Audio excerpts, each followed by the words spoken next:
کہ اپنے بچوں کے لیے سیونگ کرنا کیسا ہے۔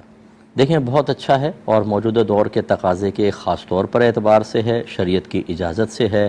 نبی کریم صلی اللہ علیہ وسلم کی تعلیم کے عین مطابق ہے۔ حضرت سعد رضی اللہ تعالیٰ عنہ کہتے ہیں کہ نبی کریم صلی اللہ علیہ وسلم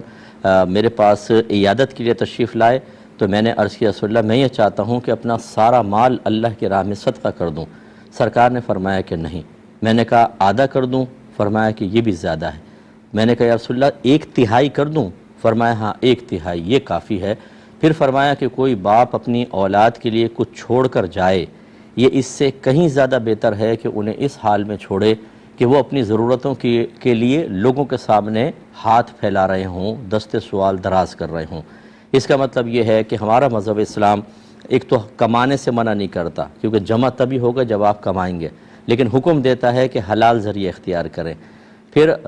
نبی کریم صلی اللہ علیہ وسلم کے جو تعلیمات ہیں اس کی روشنی میں رزق حلال کمانے میں اتنا آدمی مشغول نہ ہو جائے کہ اللہ تعالیٰ کے فرائض کو ترک کر دے، لہذا اس کا خیال کرنا ہوگا کہ اس میں اللہ تعالیٰ کی جیسے نماز پڑھنا ہے اور دیگر اس مال کے اندر حقوق العباد ہیں، اللہ کا حق ہے، بندوں کا حق ہے، زکوٰۃ وغیرہ بندوں کے لیے مدد کے معاملات، ان کا خیال رکھے۔ اس کے بعد صحیح مقام پر اس کو خرچ کرے، حرام وغیرہ میں نہ کرے، اور جو بچتا ہے وہ اپنے بچوں کے لیے اگر رکھتا ہے اس میں شرعاً کوئی قباحت نہیں بلکہ بہت ضروری ہے۔ ویسے میں تمام بہن بھائیوں سے گزارش کرتا ہوں،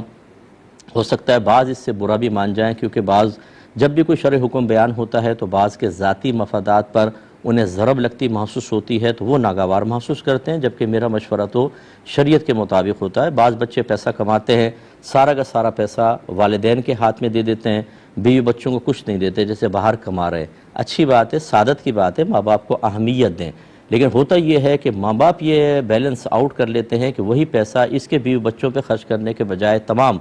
وہ اپنے دوسرے بچوں کے اور دیگر معاملات میں خرچ کرتے رہتے ہیں۔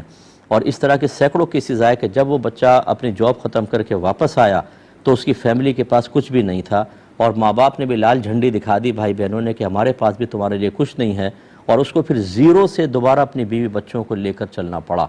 بلکہ یہ تک اس طرح کے کیسز آئیں کہ پیسہ بھیجا، مکان بنا لیا، لیکن ماں باپ نے اپنے نام بنایا، اور جب وہ واپس آیا تو اسی گھر سے اس کو بیوی بچوں سمیت نکال دیا، حالانکہ اس کے پیسے سے بنا تھا۔ ایک بھائی نے کہا میں نے بہنوں کی شادی کی، بھائیوں کی شادی کی، سب کی، لیکن آج میری بیوی بچے اس گھر سے باہر ہیں۔ تو اس قسم کے جب صورتحال ہو تو اس کا مطلب یہ ہے کہ آپ کو بیلنس قائم کرنا ہوگا، بیوی بچوں کے لیے الگ سیونگ کرتے رہیں، اپنے لیے کریں، اپنے ماں باپ اگر محتاج ہیں ان کو دیں، بھائی بہن محتاج ہیں بالکل دیں، محتاج ہیں تو اگر والدین خود مالدار ہیں، ان کی پینشن آتی ہے 80 ہزار، لاکھ پینشن آتی ہے جو ڈائریکٹ اکاؤنٹ میں چلی جاتی ہے، ایسے ماں باپ محتاج نہیں ہوتے، ان کی خدمت کی نیت سے اگر آپ کچھ دیں کی بات ہے، لیکن آپ اگر نہ دیں اس وجہ سے کہ وہ خود کفیل ہیں تو آپ پر واجب نہیں اور نہ آپ گناہگار ہوں گے۔ لیکن یہاں پر صورتحال یہ ہوتی ہے کہ ہم حق وفاداری ادا کرنے کے زوم میں کہ ہم ماں باپ سے یہ ثابت کرنے کے لیے کہ شادی کے بعد بھی بیوی مجھ پر اثر انداز نہیں ہوئی، ماں باپ اور بھائی بہن ہی میرے دل میں ہیں، ان کی خدمتیں کرتے ہیں، پھر یاد کرتا ہوں بہت اچھی بات ہے، لیکن جن کی آپ خدمت کر رہے ہیں بعض اوقات ان کے پاس شریعت کا علم نہیں ہوتا، وہ تمام معاملات کو خاندانی رسم و رواج، اپنی سوچ اور فکر اور دنیا کے ذہین لوگوں کے اقوال سے وہ تمام اپنے جو معاملات ہیں ان کو مزین کرتے ہیں، ان کی روشنی میں چل رہے ہوتے ہیں۔ جب شریعت پہ نہیں چلتے تو بعض اوقات پھر یہ آخر میں معاملات ہوتے ہیں کہ کلیشز پیدا ہوتے ہیں اور وہ خلاف شرع عمل کرتے ہوئے ایک بچے کو محروم کر دیتے ہیں۔ اس پر توجہ رکھیں، بیلنس قائم کریں، یہ آپ کے حق میں بہتر ہے، نہ کریں تو ہمیں تو کوئی مسئلہ نہیں ہے، سمجھانا ہمارا کام تھا۔